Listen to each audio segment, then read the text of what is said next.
All right, let's do an example.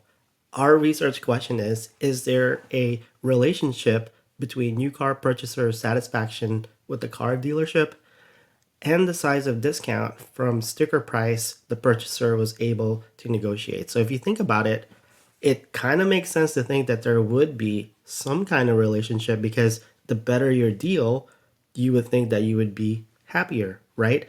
And so we're going to use correlation to see what kind of association there might be between these two variables. So a random sample of 96 new car purchasers completed a car dealership satisfaction survey.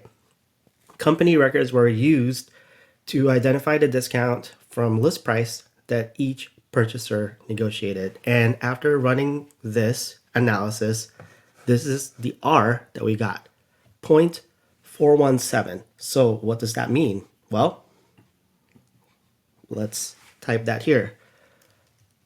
This means that satisfaction and size of discount are correlated.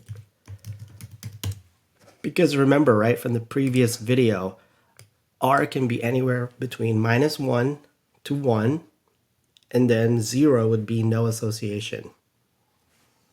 And this is not 0, so there is some kind of correlation there.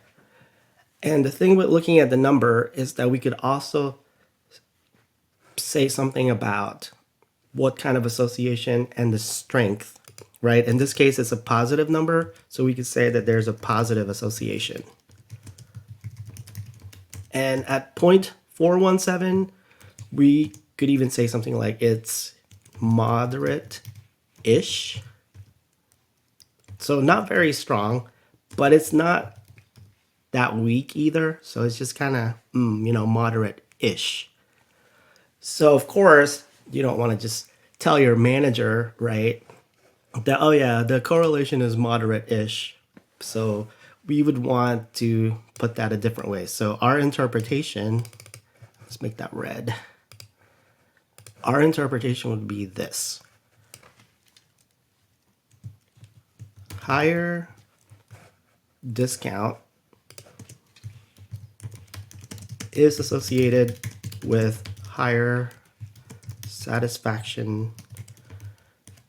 Oh yeah, that's it.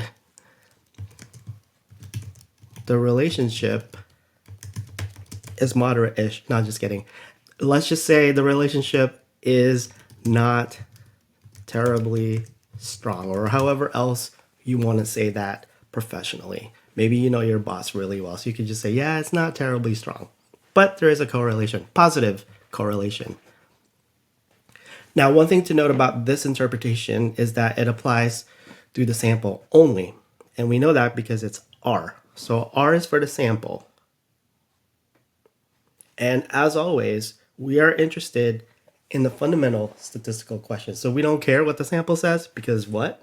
Because samples lie. So we want to know, is a relationship observed in our sample due to sampling error? Or is there a relationship between these two variables in the population? So we're going to have to conduct a significance test for the correlation coefficient to find out.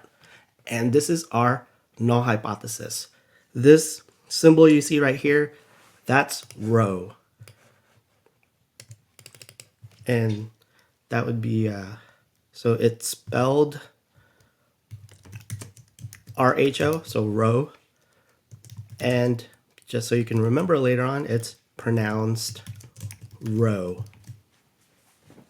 So our null hypothesis is that rho equals 0. There is no association between satisfaction and discount in the population. And then the alternative would be that there is an association. So one thing to note here, again, right, as I mentioned a minute ago, R is for the correlation in the sample. And when we're looking at rho, that's the correlation in the population, which is what we're interested in. And the formula for T in this case is this. Now recall, right, we've seen the formula for T already. We had independent samples t-test, and then there was the dependent samples t-test. So this is another form of t, so it has a different formula, and we'll just kind of let formulas be formulas and move on. Our n is equal to 96 and degrees of freedom is n minus 2, so that'll be 94. And our confidence level, as always, is 95% with an alpha of 0.05. So after running the t statistic calculation, this is what we got. For this example, t equals 4.4431, and then we reject a null hypothesis if the p-value associated with that t with this degrees of freedom is lower than 0.05, which it is. It's 0.00002. So our statistical decision is to reject the null hypothesis. And our conclusion will be this. We finished typing this. Okay.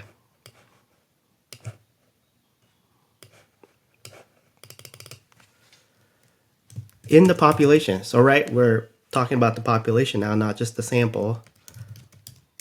There is a positive association between these two sorry, forgot to silence my phone, which I can't find. And I'm not redoing the video because this is the second time, right? So I'm not even going to edit that out either. So sorry about that.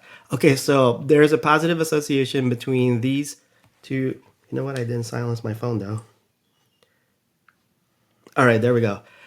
In the population, there's a positive association between these two variables. The relationship is weak to moderate. And we could also do a confidence interval to see where that might lie, but we're not going to do that right now. Last thing I want to point out real quick before going on to the next video is this analysis plan for correlation analysis. So our analysis is getting more complicated, and so we are having to have a more complicated analysis plan to go with that. And it's here, all 7 steps for your convenience, but I'm not going to go over that. I was just pointing it out to you because as we do the next example in the next video, we will be going through each of these steps.